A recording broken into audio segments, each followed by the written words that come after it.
Hi, and thanks for stopping by at my channel today.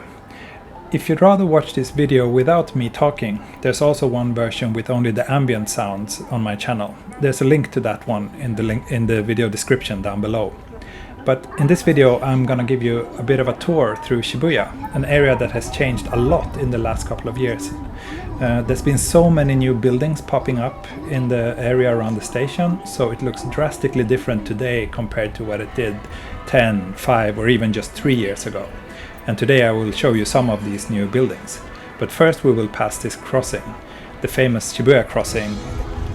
It is one of the busiest pedestrian intersections in the world, and it's believed that as many as 2,500 people pass here every time the light turns green during peak hours.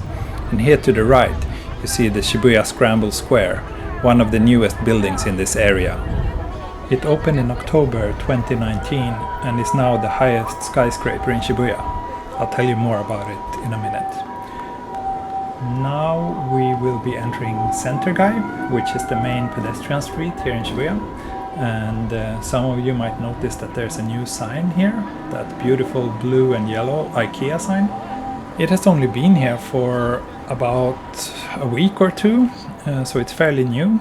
And that sign is there because later this year IKEA will open a new store in a building that we will pass very shortly.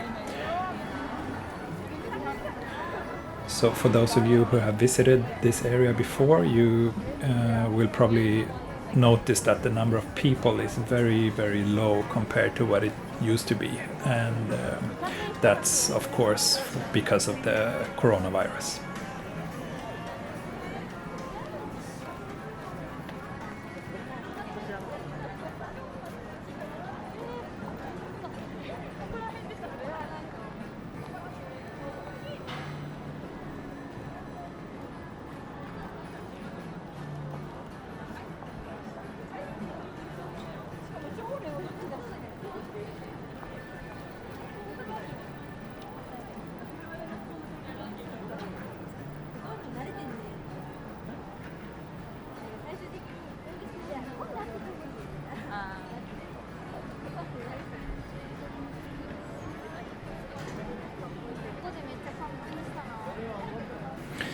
So over here on the right side we have Shibuya Loft, which is a department store that has everything from stationery goods to souvenirs. They usually have pretty interesting designs, and it's a pretty good place to go if you want to buy some souvenirs for people back home. You can find lots of unique items there.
So from here you will get the first glimpse of the new Parco building.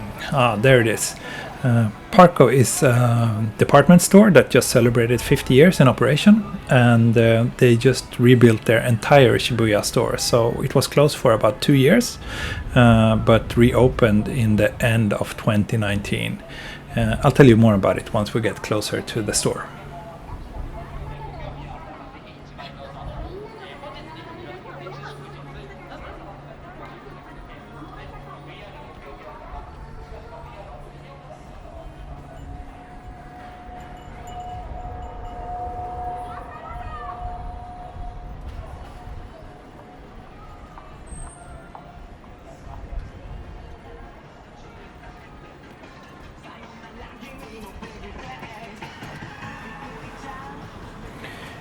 Here on the left side we have Mandrake, which is a chain that has been open since the 80s, and it's very popular for collectors of vintage toys or anime and manga goods.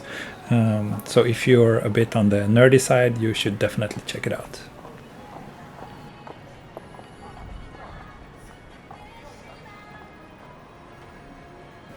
And here to the right is Tokyu Hands, which is perhaps one of the most well-known DIY stores in Japan.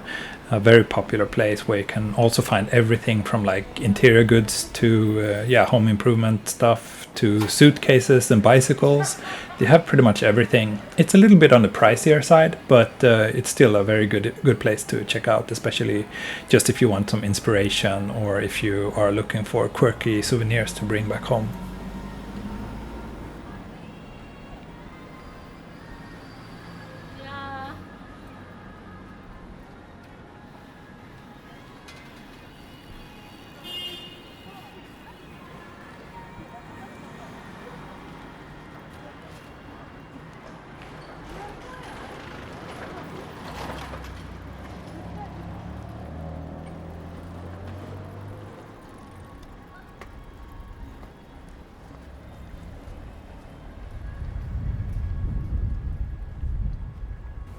This is actually something that might seem odd to many first-time visitors to Japan.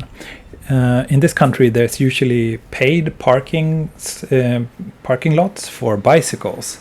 So this place charges 110 yen for 6 hours of bike parking, with the first hour being free. And that's quite common here. You can't just park your bike anywhere on the street. Or, I mean, you can, but if you do, the risk is quite significant that it might get towed away before you're back. They always have these like bike collecting cars running around and picking up bicycles that are illegally parked. And if that happens, then you have to go somewhere far outside the town to pick it up, and you usually have to pay a bit of a fine to get it back as well. So I recommend using those parkings if you need to put your bike somewhere. And this area is kind of somewhat hidden, little back street here in Shibuya, and it's full of nice small restaurants and cafes and bars. It's really good to come here if you want to escape the busy life of Shibuya. This place here is actually one of my favorite cafes and bars. It's open until late at night, and they have this balcony terrace place upstairs where it's really nice to go for a drink at night. And also this little outdoor terrace.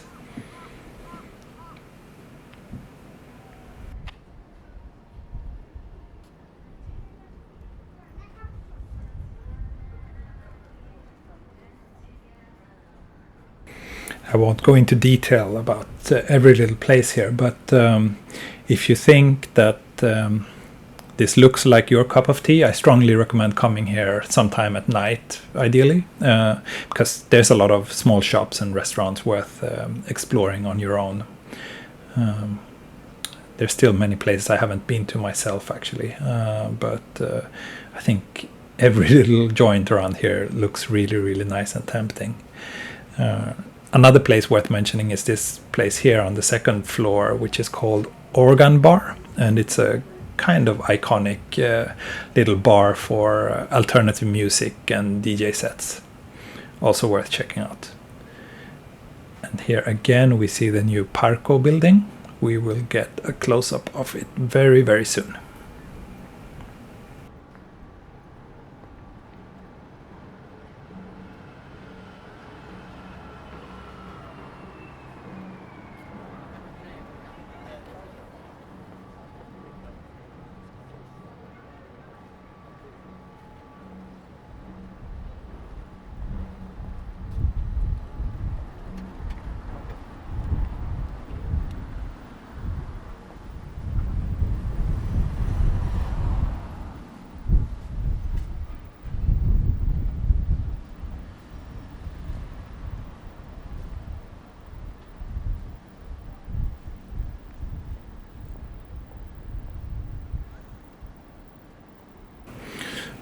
Okay, so here's the new Parco. It's full of various shops on the different floors, selling everything from like designer goods to high-end fashion to local souvenirs, and there's even some sake bars, and on the bottom floor there's a depachka, or like this kind of food court kind of place with lots of small bars and restaurants. It's really nice, actually. I think they did a great job with the reconstruction of the place, but it's not cheap, so if you're a budget traveler it may not be the right place for you, but it's definitely worth checking out anyway, just to do some window shopping. And on one of the upper floors you will also find I think it is the first officially approved Nintendo store in the world, actually. Officially sanctioned shop entirely focused on selling Nintendo branded goods. So they have everything from t-shirts to collectors figures to all kinds of toys. There's also an official Capcom store on the same floor that has all your Street Fighter souvenirs and Monster Hunter and whatnot. It also has quite a big following, so if you're into any of these Capcom franchises you should definitely check it out.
This little street here is called Spain Zaka, or Spain Slope.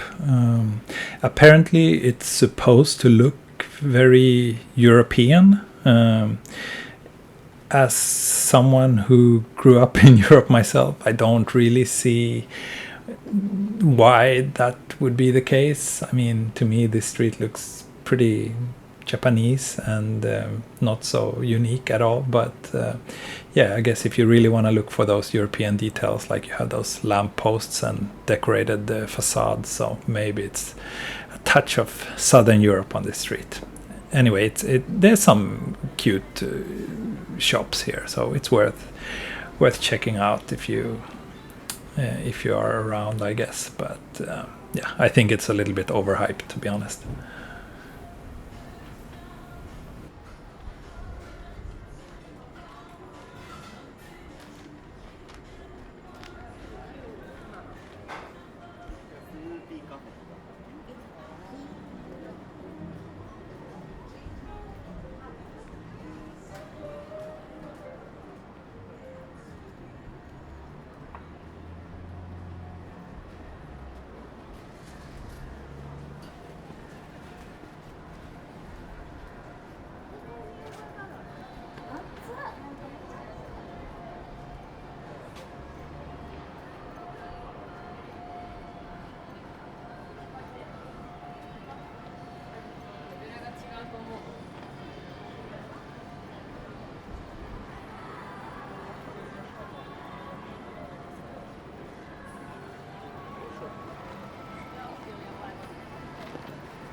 This is Bunkamura-Dori, one of the main streets in Shibuya that leads up to Bunkamura, which is the building you can see at the end of the street. That's a theater and culture complex. And from here you also get a different perspective on the Shibuya Scramble Square skyscraper. That indentation that you see there at the top, that's the part of the observation deck. And if you hear this airplane, that's kind of a new thing here in Tokyo. There didn't used to be any flight routes directly over the central parts of the city, but they recently changed that in order to improve the capacity to Haneda Airport. So since a couple of months ago, we do have quite a lot of airplanes flying directly over Shibuya now, just before they land at Haneda International Airport. So it looks pretty cool, but a lot of people are very upset about it because these planes are noisy and they fly directly over a lot of people's houses at a very low altitude. So yeah, I can see why some people aren't too happy about it.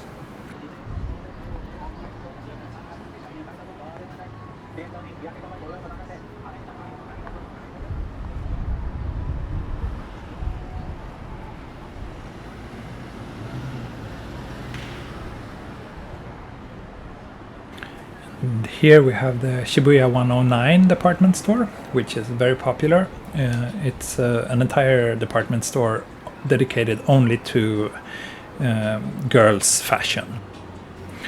There's also a version of 109 dedicated to men's fashion. It's located in a different building next to Shibuya Crossing.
Okay, so now we are approaching the crossing again, and to the left here you can see one of the many entrances to Shibuya Station. This one is for the subway, Hanzomon line, and the Tokyu Toyoko line and the Tokyu Deintoshi line. Two lines that runs south from Shibuya to Kawasaki and Yokohama.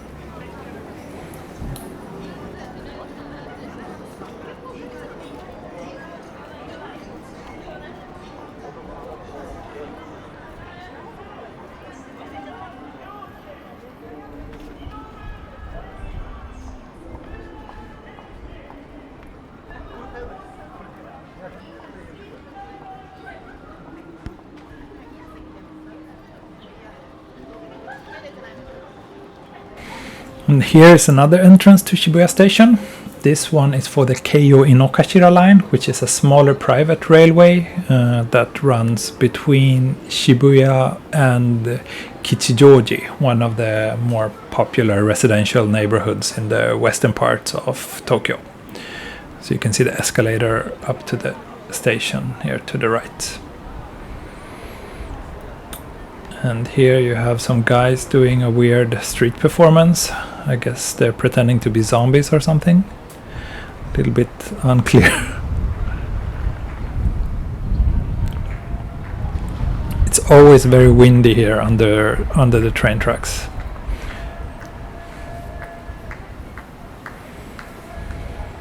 So on the right here, this little street is very nice at night. There's lots of small restaurants, yakitori restaurants, and this kind of like simpler Japanese izakayas. And it's usually very atmospheric at night, so it's worth checking out. Now we are approaching another one of the new buildings. The one here is called Tokyu Plaza, and we are getting very close to it now. It opened, I think, end of 2019 or early 2020. There's lots of interesting shops in there, and I think the most, at least personally, the most interesting floor is the food floor. And you can find the Pepper restaurant. So it's a Pepper cafe. It's a cafe where you get to have one of these cute little robots next to you at the table. And haven't been there myself, so I'm not really sure how you interact with these robots, but I think they are, capable of communicating through voice. There's also a pretty nice little outdoor terrace somewhere on the upper floors of this building, where you get kind of a different perspective of the Shibuya skyline. So that's also worth checking out if you haven't been there already.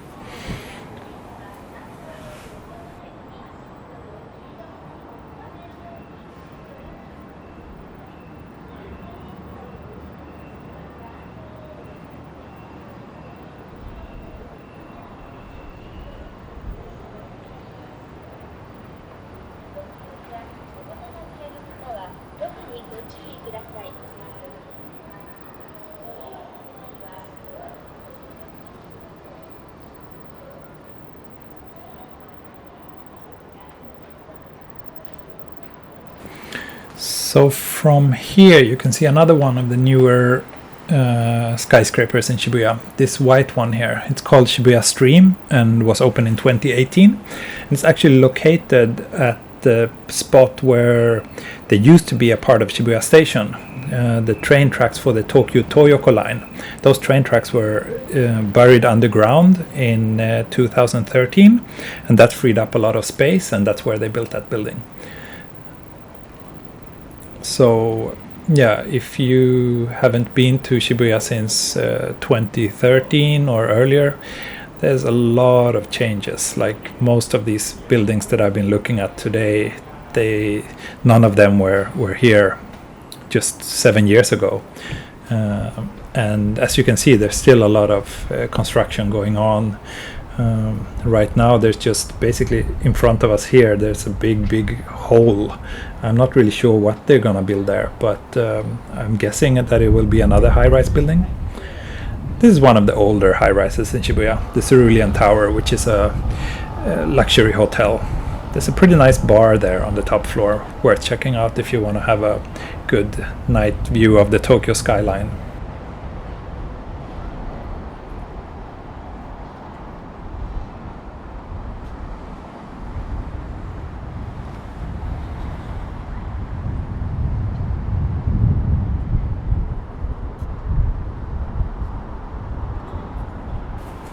So on the ground below us here is the south side Shibuya bus terminal. So a lot of buses bound for southern parts of Tokyo and beyond are departing from here. And here you can see another one of those airplanes probably going in for landing at Haneda very soon.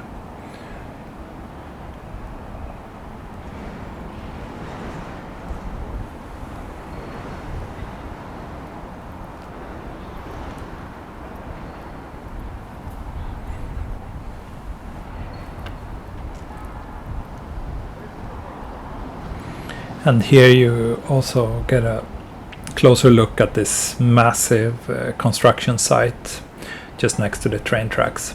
So I'm really curious to see what they will build there. But it's a massive piece of land, so I'm guessing that it will be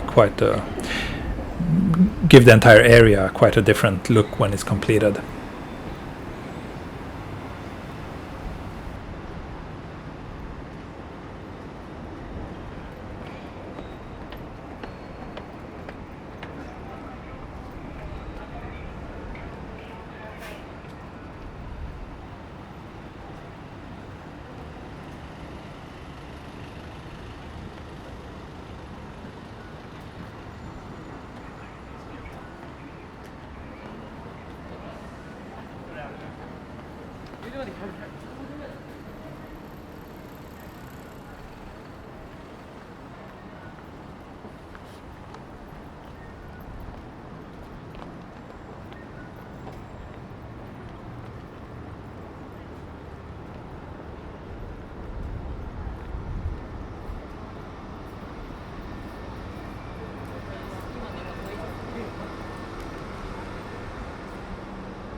Now we are approaching another one of the Shibuya landmarks, this statue here. It's called Moyai, and I think it's inspired by the statues on Easter Island.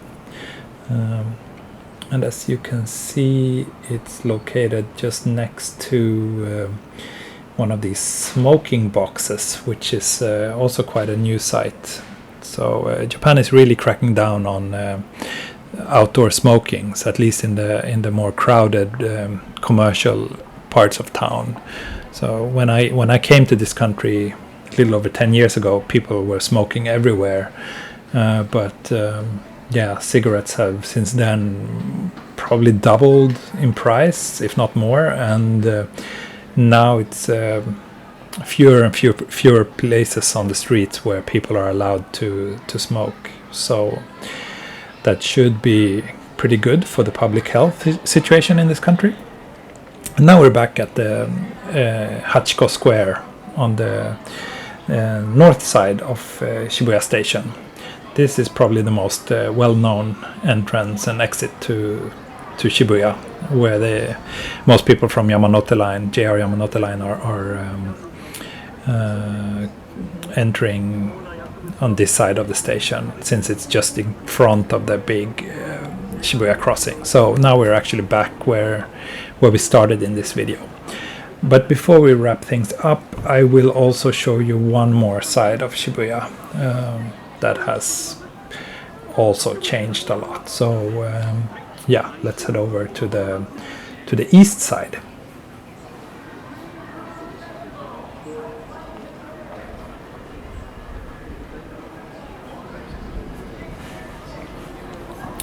So in order to get there, we have to walk right under the Yamanote line train tracks.